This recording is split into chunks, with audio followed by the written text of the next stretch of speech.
The early going is a tough time in baseball, at least when it comes to attempting to analyze what we've seen compared to what we might see moving forward. Last week, I used the 11-1 start by the Mets and 16-26 start by the Dodgers from last season as examples, and it still applies.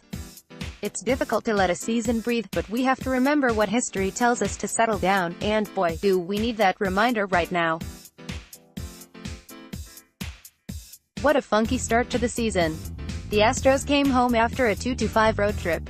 The Red Sox are 3-8 and need some help turning things around. The Cubs are 2-7. The Mariners are 9-2.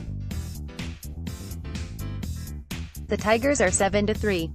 The Yankees appear to have righted the ship while restoring order in the world of the Orioles, who started the season 4-2. Let's focus in on two of the best teams in baseball right now, however, in the Dodgers and Philadelphia Phillies. Both were expected to be contenders, though they came from contrasting recent histories, as the Dodgers haven't missed the playoffs since 2012 while the Phillies haven't made it since 2011. Everything about the Phillies so far seems real when looking at the 6-2 record.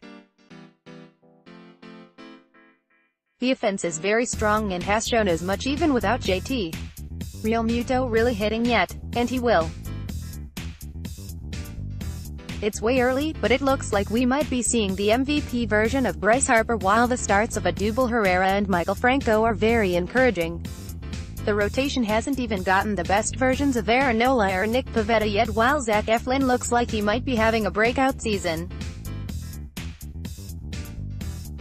David Robertson has taken his lumps in the bullpen, but I fully expect him to put those in the rear view rather quickly. Here's how deep the Dodgers are. Clayton Kershaw and Rich Hill are hurt, and they still have a full rotation with Walker Buehler, Hyun-Jin Ryu, Kenta Maeda, Ross Stripling and Julio Urias. Many teams would love to have that rotation, and it runs to their seventh guy. Meanwhile, A.J. Pollock has proven a great pickup to this point, and Cody Bellinger looks the part of making the leap into an MVP-caliber player. Corey Seager hasn't really gotten it going yet in his return from Tommy John surgery, but I expect that to change at this point. Heading into the season, I thought the Dodgers would be one of the best teams in the NL, and that remains the case. I had the Phillies as a playoff team, and that remains the case, though I'm thinking I'd change my NL East prediction to make them the division champs now instead of just a wild card. Wait, what am I doing? Changing something based upon a week and a half of action? Like I said, it's really difficult to avoid knee-jerk reactions from other sports like football that seeps into baseball fandom, where every single game seems like it has great significance.